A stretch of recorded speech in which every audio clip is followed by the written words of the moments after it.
एकदां जुवांचे शीस आनी फारिसेव उपास करताले तेन्ना कांय जाणांनी येवन ताका म्हणलें, जुवांचे शीस आनी फारिसेवांचे शीस उपास करतात, पूण तुजे शीस करिनात तें कशें? आनी जेजून तांकां सांगलें, लग्नाच्या पावण्यांनी न्हवरो तांच्या सांगाती आसो पर्यंत उपास करूंक जाता जायत, तांच्या सांगाताक न्हवरो आसोसर तांच्यान उपास करूंक जायना.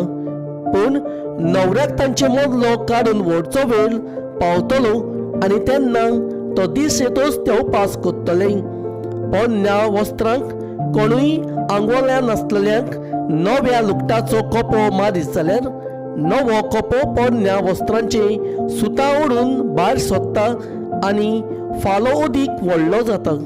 न्हय म्हूण नवो सोरो पोरण्या दाब्यांनी कोण भरिना, भरलो जाल्यार सोरो दाबे फुट्टलो आनी सोऱ्याचो आनी तसोच दाब्याचो इबाड जातलो.